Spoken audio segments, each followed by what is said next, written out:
Have you ever heard the legend of Stingy Jack? No? Well, no matter.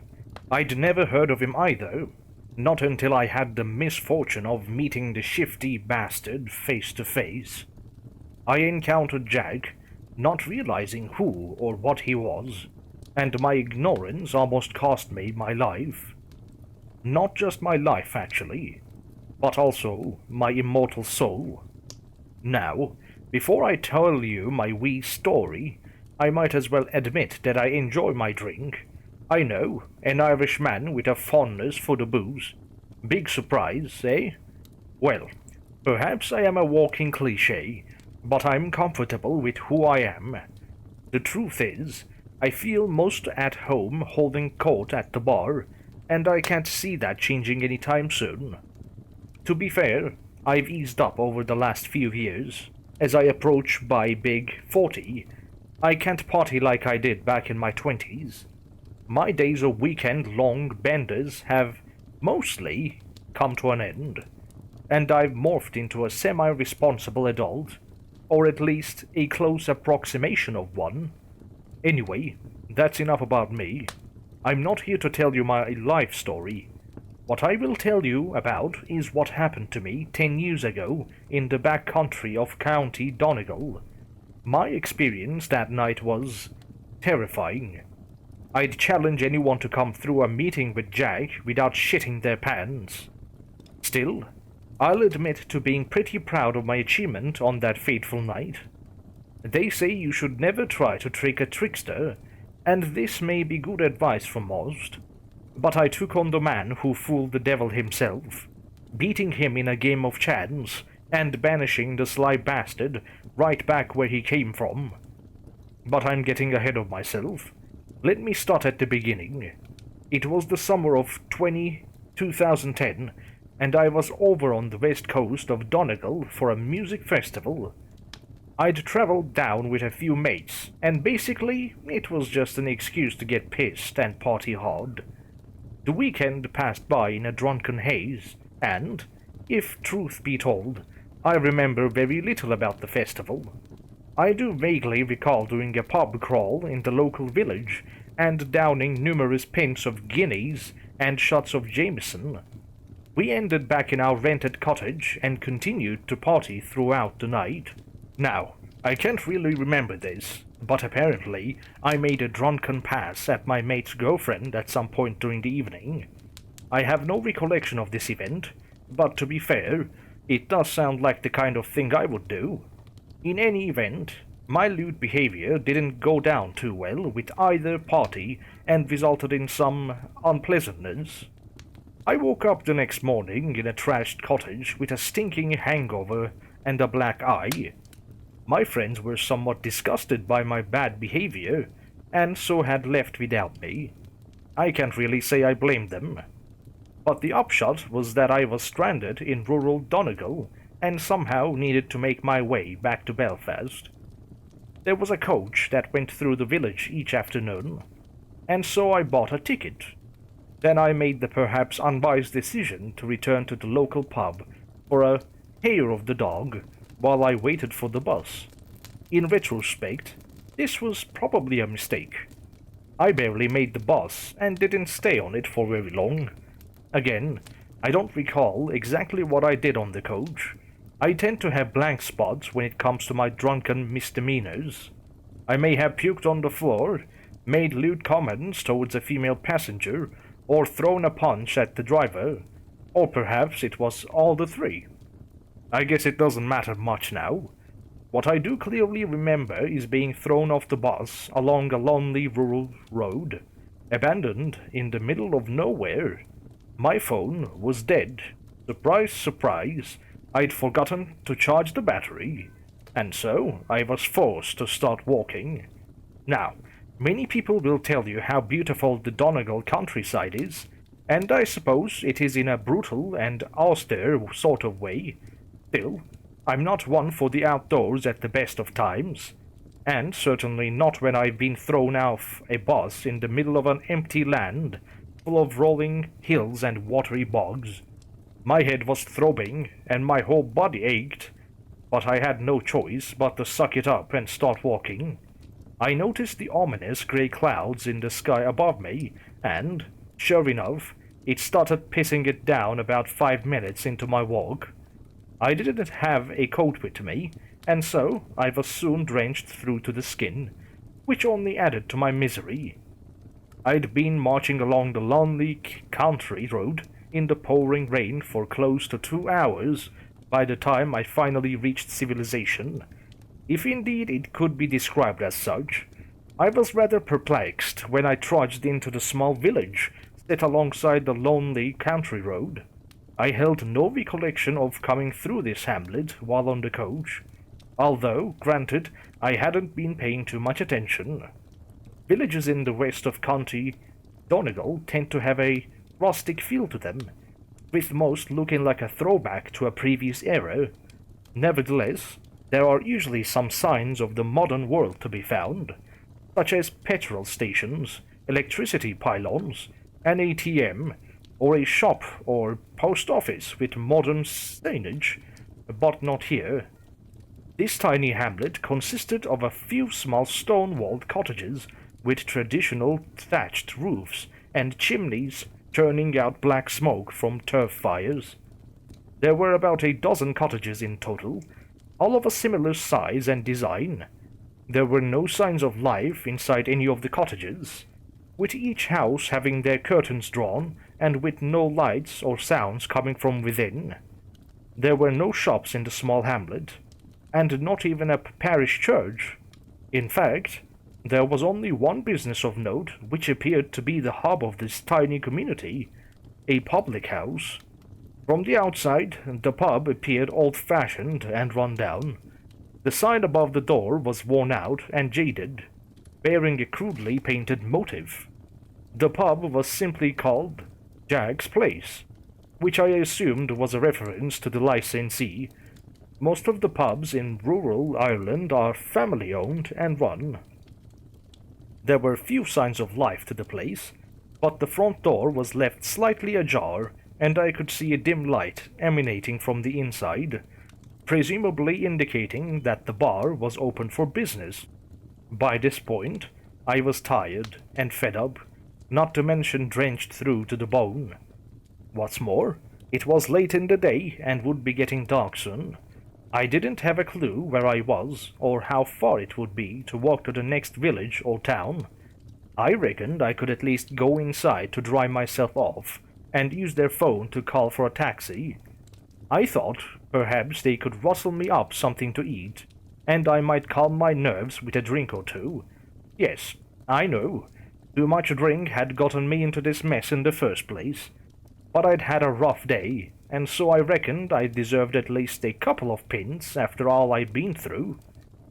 I crossed the road and slowly pushed open the thick oak door of the public house. I didn't know why at the time, but I recall feeling a sense of trepidation just before I entered the pub, a kind of primal instinct that screamed inside my head, telling me to walk away and get the hell out of this place. I fought back this irrational feeling and told myself it made no sense, and I forced myself to proceed. The first thing that hit me when I stepped inside was the wall of smoke, so dense and repugnant that it made me cough as I struggled to regain my breath. Now, the Republic of Ireland was one of the first countries in Europe to bring in a smoking ban in pubs and bars, and by 2010 this law had already been in place for several years. Therefore, I was surprised to find the rules being so blatantly ignored in this establishment. My guess was that the guards and health inspectors rarely came out to this remote location, and so the patrons felt they were safe enough continuing to smoke indoors. I wasn't overly concerned in any case, since I was a social smoker myself and had a fairly bohemian view when it came to laws such as this. It took a moment for the smoke to clear, allowing me to adjust my eyes to my surroundings. The pub was, as expected, a dump. Its interior was dank and dreary, and the decor looked like it hadn't been updated for about a century. Now, regular pub patrons patrons will know that many modern establishments go for the retro look, stocking bookshelves with old hardbacks and filling their walls with antique memorabilia and the like. This wasn't one of those places. It was what younger patrons might describe as an old man's pub, where any changes or updates would surely result in grumbles from the old school regulars who didn't like the change. My memory of the surroundings isn't the best, but let's see if I can describe it. The wood floor underneath my feet was sticky and, I suspected, not often cleaned. In addition to the plums of tobacco smoke, my nostrils also picked up the familiar stench of spilt alcohol and stale urine. The bar, which was unmanned when I first walked in, looked filthy, with its wooden top stained and cracked. I saw a number of unlabeled spirit bottles displayed on shelves above the bar, some containing brown spirits, presumably whiskey, while others held a clear liquid, which I guessed could be illicitly brewed poteen, common enough in these parts. The walls of the pub were adorned by a number of old black and white photographs, most of them stained yellow by years' worth of tobacco smoke, and several had cracked or broken frames. The pictures were all local scenes, many being of farming families clad in Victorian-era clothing. Their grim and austere facial expressions told a story, that of a harsh life etched out upon an unforgiving and barren landscape. There was something rather eerie and unsettling about those old photographs, and I found I couldn't look at any one of them for too long. It was almost as if their eyes were following me as I sheepishly moved through the bar. Somehow, I felt as if they were judging me, although of course this was impossible. The pub's interior was dark, and I soon realized why. There were no electrical lights anywhere inside of the building, with the only illumination coming from a number of lit candles placed on the tables and bar top, and a turf fire burning in an old-fashioned fireplace at the far end of the room. I glanced across the booths facing the bar, noticing there were currently a grand total of 3 patrons drinking and smoking, but otherwise not interacting with each other in any manner. At the first table sat 2 older men, both of whom I reckon were in their late 60s or early 70s. Both had weathered faces and thinning grey hair, and they both wore tweed jackets, shirts, and ties, looking as if they'd come straight from evening mass. The men were nursing pints of stout in old-fashioned glasses and smoking from their pipes. Both looked up at me with hostile suspicion in their eyes, as if I was an alien invader who'd suddenly stepped into their world uninvited. I nodded to the men and said hello, hoping to diffuse some of the tension, but neither responded to my greeting. Instead, they continued to glare accusingly at me, making me feel extremely uncomfortable. I lowered my head and walked on. The lone occupant of the next booth along was a middle-aged woman dressed entirely in black, her eyes cast down to an empty whiskey glass sitting on the table in front of her, as she took long drags from a cigarette and sobbed softly. She looked up as I passed, her eyes filled with tears and her cheeks puffed up and red. I saw her upper lip tremble and thought she was going to speak, but instead she lowered her head, once again hiding her tear-filled face. Clearly the woman was upset, and I wondered if I should say something. But I never was too good at that emotional crap, and, frankly, it wasn't my problem, so I moved on. I stood in front of the fireplace, enjoying the heat from the flames and hoping to dry off my wet clothes after hours spent trudging through the heavy rain. As I warmed myself, I looked over at the unattended bar and called out, saying, "Any chance of some service out here?" There followed a moment of awkward silence, before a girl emerged from a back door behind the bar. The barmaid was a young woman, perhaps in her early to mid-20s. She was of slight build and medium height, with her long brunette hair tied back in a bun. I would have described her as attractive, but her choice of clothing didn't exactly highlight her best features. She wore a conservative Victorian-style long dress, which fully covered her cleavage, and, like the sobbing woman in the booth, I noticed how the barmaid was also clad all in black, like she'd just come from a wake or funeral. She wore no makeup on her face, and her complexion was pale, although I did notice her natural ruby red lips and expressive green eyes. She didn't look in great form, however, glaring at me suspiciously as she walked to her station, considering me more as an inconvenience or annoyance rather than a valued customer waiting to be served. This wasn't exactly the warm welcome I would have liked, but I've always considered myself as something of a smooth talker, and so I reckoned I could win her over. "Evening, love. I thought I was going to die of thirst out here. Still, I can see you're running off your feet." I shot her a cheeky smile and a wink, but I didn't get the reaction I'd hoped for. The barmaid frowned, looking me over with contempt, like I was something unpleasant she'd stepped in. "You look like a drowned rat," she said dismissively. I laughed nervously before replying, "Yeah, well, I'll admit I'm not looking my best right now. I've had a rough day and was hoping for some traditional Donegal hospitality." Her ice-cold demeanor didn't thaw, as she abruptly asked, "What do you want?" "Well, I'll start with a pint and whiskey chaser," I replied with a smile. "I could use a drink while I dry off." I paused for a moment before asking my next question. "I don't suppose you have a phone I could use?" I inquired. She looked back at me with an expression of confusion evident on her face, pausing for a moment before responding with a definite no. "Of course you don't," I muttered in frustration, as I moved away from the fireplace and parked myself on a stool facing the bar. I watched as the barmaid poured me a shot of whiskey straight from the bottle, and then proceeded to pour a pint of frothy black stout using an old-fashioned and hand-operated pump, all very old school. She placed the drinks in front of me without ceremony, spilling some of the contents of the pint whilst doing so. She didn't tell me the cost or ring up the till. In fact, the bar didn't even seem to have a till. I dug into my pocket and pulled out a few €5 note, placing it upon the bar. She stared at it in confusion for several seconds, looking as if it wasn't the type of payment she'd expected. Finally, after a tense delay, she lifted the paper note and took it with her as she retreated into the back room. "Great," I muttered sarcastically.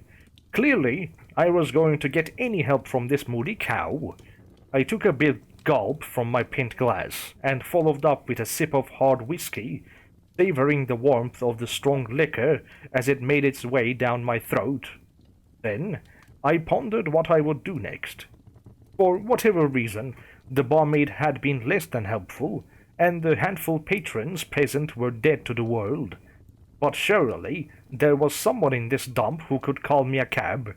So I decided to bide my time and finish my drinks in the hope that someone a bit more amenable would turn up. As it turned out, I didn't have to wait for long. The enigmatic figure appeared as if from nowhere, stepping out from the shadows and confidently marching across the barroom floor. I hadn't spotted him standing in the corner of the room, which was surprising given that he was hard to miss. The newcomer was a large man, plump to the point of being obese. The clothes he wore were old-fashioned and scruffy, consisting of a worn-out tweed jacket, a shirt and bow tie, and a brown waistcoat that barely contained his ample belly. His trousers were covered in dry mud, and his old boots had holes in the leather. Given his unkempt appearance, this man could easily have been mistaken for a tramp. The smell didn't help either, as he stank from a putrid mix of alcohol, cigarette smoke, and body odor. It was hard to guess his age, although I reckon the fellow was in his 50s or 60s. His face was fat and as red a bit beetroot, likely the result of a lifetime of heavy drinking. Nevertheless, the drunkard appeared relatively sober and amicable. He staggered towards me, shooting a broad grin that exposed broken yellow teeth. I might have assumed he was harmless, but when I looked into his dark brown eyes, I saw a sly cunning that put me on my guard. The man spoke first, his voice deep and croaky. "Good evening, young man," he said with a smile. "My name is Stingy Jack, and this here is my establishment." He held out his hand, which I reluctantly took. His skin was ice cold, his shake firm. "Pleased to meet you, Jack," I answered without much enthusiasm.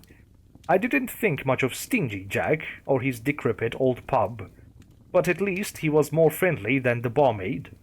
"You're a stranger to these parts," Jack added. "Then again, most folk are. I trust you're being treated well." I scoffed, thinking of the cold reception from the young barmaid.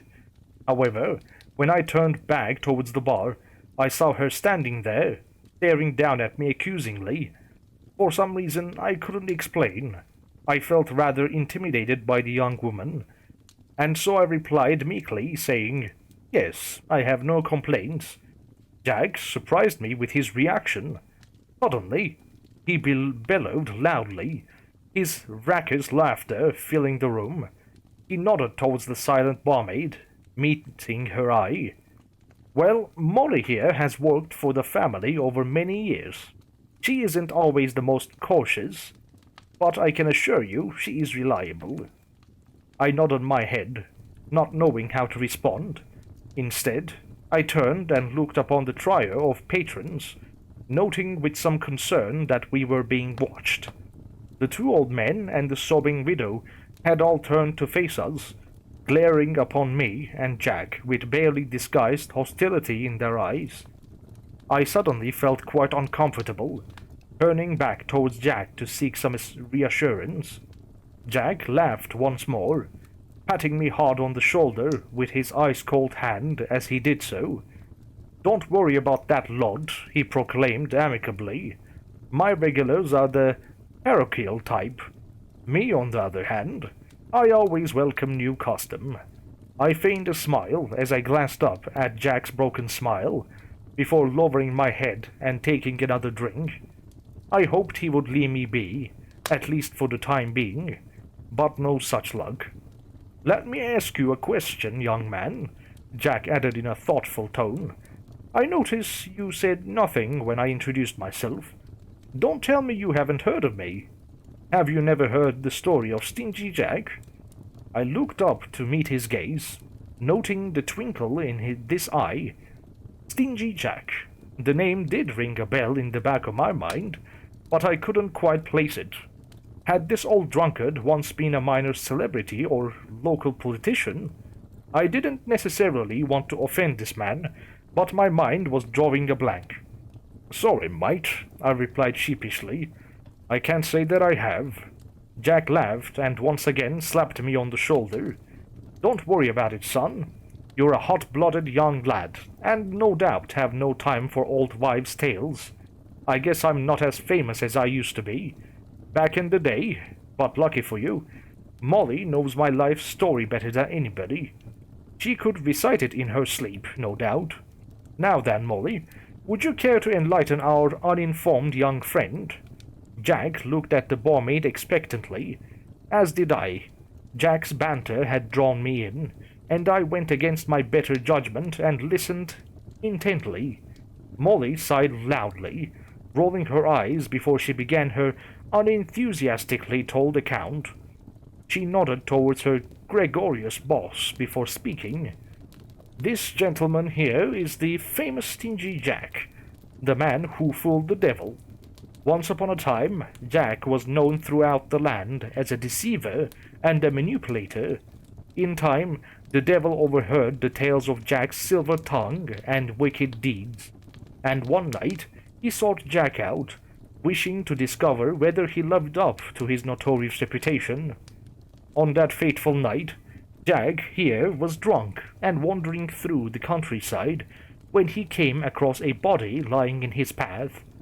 The unscrupulous Jack tried to rob the stricken man, only to discover he was the devil in disguise. Realizing this was surely the end for him, Jack made a last request of the devil, asking to enjoy one final ale before he was taken to hell. Upon quenching his thirst in a local bar, Jack confessed that he was unable to pay his tab. Chancing his arm, Jack asked the devil to transform himself into a silver coin, which he could use to pay the bartender. The devil was impressed by Jack's nefarious cunning and therefore agreed to his unorthodox request. However, Jack tricked the devil by dropping the transmogrified coin into his jacket pocket, which also contained a crucifix. The presence of this holy symbol prevented the devil from escaping his form, and so he was left at Jack's mercy. She sighed deeply before continuing. The ever-cunning Jack agreed to release the devil, but on the condition that his soul would never be taken into the depths of hell. The barmaid paused once again, and I was sure I could see a slight glint in her eye as she spoke her next words. Jack's immortal soul was safe from the devil's clutches, but his physical body was ravaged by years of drinking and debauchery, and, eventually, he died. Jack's soul made its way to the gates of St. Peter, but God would not allow him entry into heaven, citing his sinful and deceitful lifestyle. Thus, banned from both heaven and hell, Stingy Jack's immortal soul was doomed to roam the world between the planes of good and evil for all eternity. And so, here he is. She nodded towards the man who stood before me.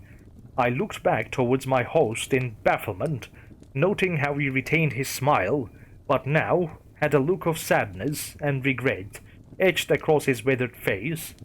Needless to say, I was quite taken aback by this bizarre tale, and I instantly wondered what kind of scam these yokels were trying to pull on me. Did they really expect me to believe this rubbish? Either Jack and his barmaid were playing a joke on me, or they were both totally nuts. Either way, I desperately wanted this uncomfortable conversation to end, but Jack wasn't having it.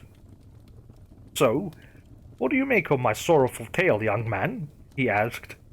I shrugged my shoulders, trying to think of an answer that wouldn't push this potentially crazy person over the edge. "Well, Jack, the devil in that story sounds like a fucking idiot." I looked up at Jack with a smile on my face, hoping my joke would diffuse the tension. Thankfully, my ploy worked, as Jack bellowed out laughter and spoke in agreement. "Too true, young man, too true. But you're forgetting just how persuasive old Stingy Jack can be. I'm the type who could sell snow to the Eskimos."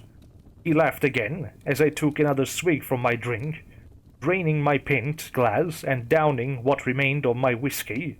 Jack noticed how my glasses were now empty and motioned to his barmaid, saying, "Our new friend needs another round." I shook my head and waved in the negative, trying to be polite but firm as I replied, "No, honestly, Jack, I really shouldn't." Jack did appear somewhat put out. He frowned, and his smile faltered ever so slightly as he spoke. "You don't seem like the type to turn down a drink. What is it that you want, son?" I thought about this for a moment and considered regaling Jack with the tale of my misfortunes during the course of the weekend. But in the end, my answer was a simple one. "I just want to get home, Jack," I said softly.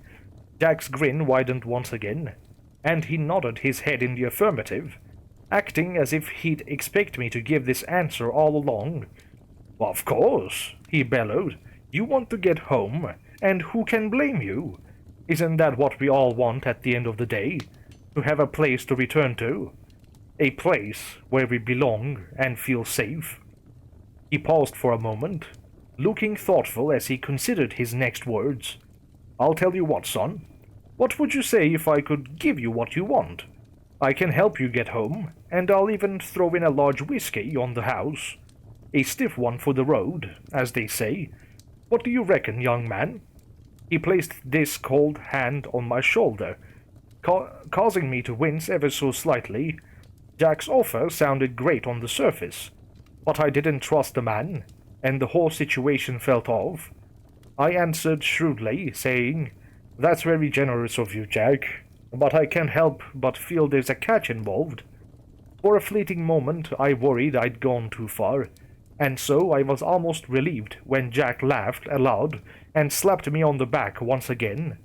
"There is no flies on you, son, is there?" he acknowledged, whilst raising his hands in a mocking, defensive gesture.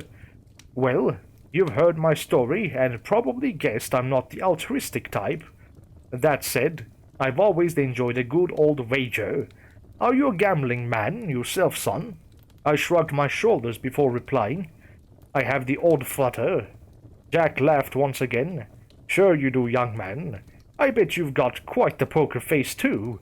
I'd love to play cards with you sometime, but alas, I don't have the time." I'll confess that I was intrigued by this point. Despite his shabby appearance, Jack was charismatic and was successfully drawing me in. "Well, if not cards, what do you have in mind?" I inquired. I saw a mischievous twinkle in Jack's eye, a sly cunning that should have raised alarm bells, but didn't. "A coin toss. Best of 3. Dead simple," Jack confirmed. I scoffed at the suggestion. "There is no skill in that," I replied. "Perhaps not. But it all depends on whether you're feeling lucky," Jack replied slyly. "And don't forget, if you win, it's a free drink, and you get to go home." "And what happens if you win?" I asked suspiciously. "What do I stand to lose?" "Oh, nothing much," said Jack, with a cheeky grin on his lips. "Just your immortal soul." This time it was my turn to laugh. I'll confess, this was the last thing I'd expected to hear. "My soul!" I exclaimed. "Are you serious, mate?" "I'm sorry to tell you, Jack, but I'm afraid you're a bit too late for that." Now, at that stage in my life, I was a confirmed atheist. I didn't believe in God, the afterlife, or any of that, and I certainly didn't believe I had a soul. As far as I was concerned, life was for living, and I was determined to cram in as much hedonistic pleasure as I could before my body became old and tired. Obviously, what happened that night changed my perspective somewhat, but in that moment I was totally confident in my lack of belief. But unwittingly, I played right into Jack's hands. "Well then," he said coyly, "you've got nothing to lose then, have you?" By this point the exchange had become a battle of wits. Jack waited for my answer, and I felt the eyes of the patrons and the barmaid on me. In retrospect, I should have realized something was very wrong with this situation, and made for the door right there and then. But I was so arrogant that I didn't recognize the danger, and so I accepted the wager. "You're on," I answered, with a nod of my head. I rummaged through my pocket, but was unable to find what I was looking for. "I don't have a spare coin," I confirmed. "Don't worry, son," said Jack, with a sly grin and a wink. "I've got my own right here." He removed the item from his jacket pocket and tossed it into the bar tub. I reacted quickly, stopping the coin under my right hand, feeling the cold metal against my palm. I slowly lifted my hand to reveal the silver coin underneath. The coin was one I'd never seen before in my whole life. It wasn't sterling, euro, or even an old punt. It appeared shiny and new, like it had just been minted, but there was no indication I could see of its actual value. The imprints on the coin were bizarre and rather unsettling. On one side was the head profile of a sinister and demonic figure with horns, and on the other side was a coiled snake, its mouth attempting to swallow its own tail. The words engraved on both sides were in Latin and read, "Mos vincit omnia." I stared at it blankly for a moment before suddenly realizing the significance. "Ah, I see," I added with a sarcastic laugh. "This is the devil, is it? Transformed into a coin?" I grinned knowingly at Jack, but this time he didn't share in my amusement, instead lowering his head before answering in a wistful tone. "No, son, this is just an ordinary coin. A replica, if you will. I released Lucifer from this form many years ago, but there is still a price to pay. He'll never leave me be, and I must give him what he wants." He paused briefly, lifting his head and grinning once again, as he re-established his cheerful persona. "But that's not your problem, is it, young man? And I do believe we have a game to play." He leaned in to pick up the coin from the bar top, carefully balancing it on his thumb. "Head or tails? Your call. Now, I know what you're all thinking. Why would I risk my fate on something as arbitrary and unpredictable as the toss of a coin? Well, at that point, I reckoned Stingy Jack was either a drunken crackpot or, at worst, some kind of conman. Either way, I reckoned I was savvy enough to deal with him, and I thought playing his silly little game might be my best chance of getting out of this dump. I didn't think I was in any real danger, and certainly didn't believe I was risking my soul, and so I nodded in agreement and answered, "Heads." Jack's smile widened, and I saw a wicked glint in his eye that made me feel uneasy. In that moment, Jack reminded me of a spider with a fly caught in its web, and I was the fly, but I reckoned it was too late to back out now. I just had to hope for the best. The tension inside of that small ballroom suddenly became unbearable. Molly the barmaid and the 3 odd patrons were all watching intently, as if there was nothing else in their little world other than Jack, me, and the coin. I held my breath as Jack casually flipped the coin, and I watched in fearful anticipation as it spun in the air. It seemed to take an age to come down, falling into Jack's waiting hand. He looked down, his eyes widening in excitement as he revealed the coin to me. "Tails, the serpent." 1-0 to me, Jack proclaimed gleefully. My heart sank. I felt I had made a terrible mistake, and it was going to cost me dearly. It seemed like all my bad life choices had finally caught up with me. I thought I was going to be sick as I helplessly watched Jack toss the coin for the second time, knowing that the outcome could well doom me for all eternity. Jack caught the coin, frowning in disappointment as he looked upon it. I glanced down and, to my great relief, saw the devil's head staring back at me. Thank God, I thought, but did not say it. 1-1. I was still in it, but everything would come down to this final toss. Jack looked down upon me. His grin and cheerful demeanor had gone, replaced by a look that was deadly serious. "Are you ready for this?" he asked me. I nodded my head meekly. I certainly wasn't ready, but I wanted this to be over, one way or another. I saw Jack flipping the coin, my head spinning as I watched it fall. My heart almost stopped as I forced myself to look into Jack's open palm. What I saw was the devil's head staring back up at me. Heads! Were my eyes deceiving me? No, there was no doubt. 2 heads against 1 tails. I was victorious. "Holy shit!" I exclaimed in a burst of excitement. "I did it! I won!" I glanced up at Jack, expecting him to be gracious in defeat, but he was anything but.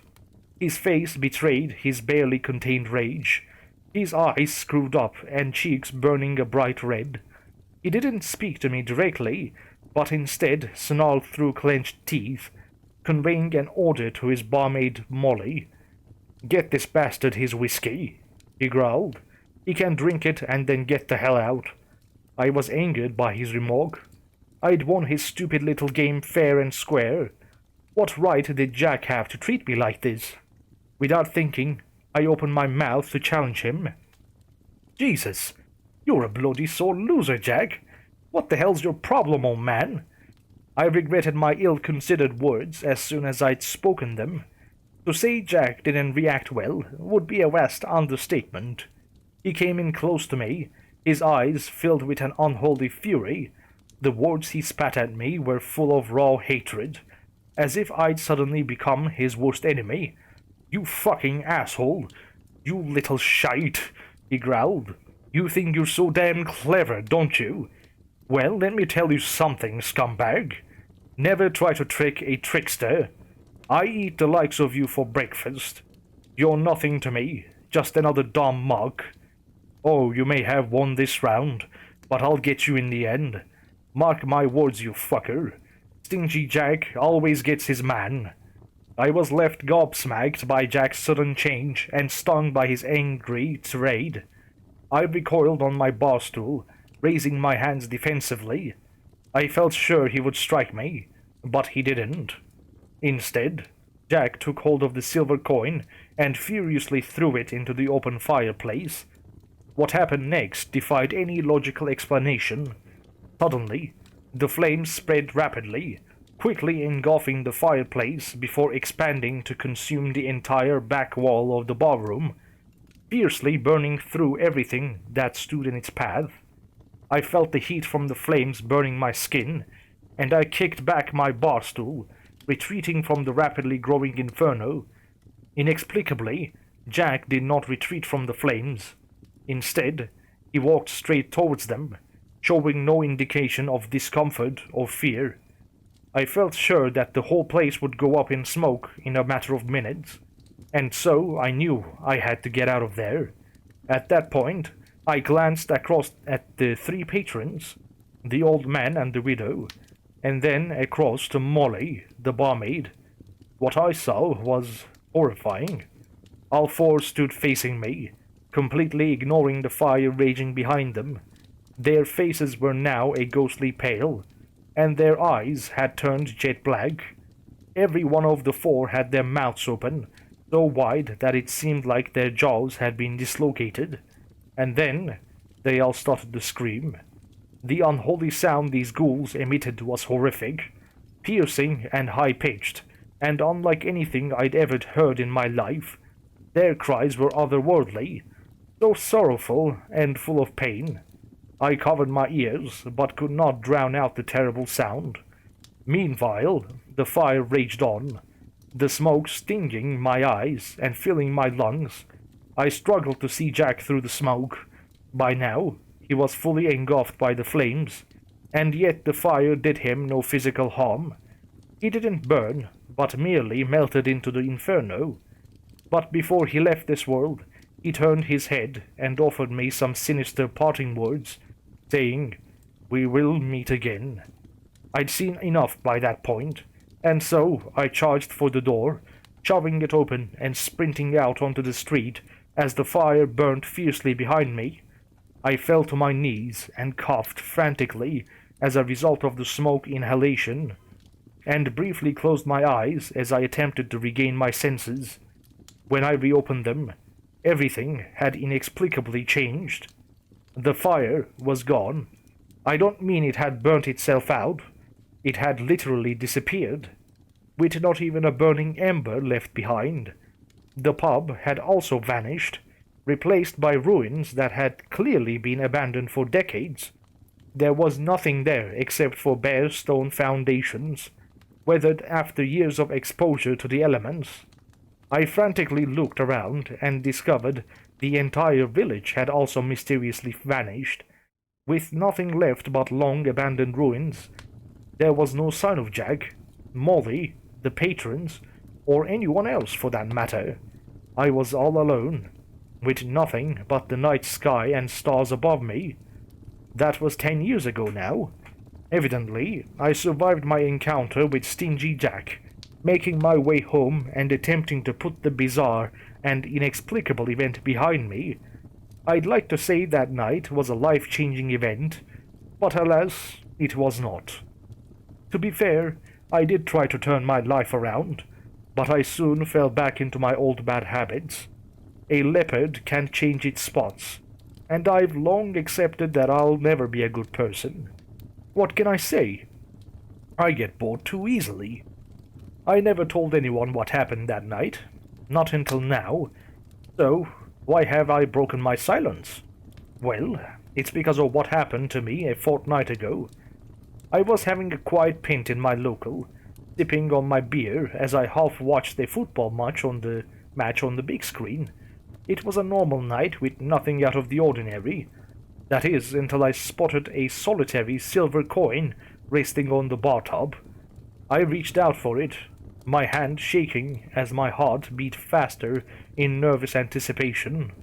As you probably already guessed, it was Jack's coin, complete with the devil's head, snake, and the Latin words, which I know translate as death conquers all. I know what this means.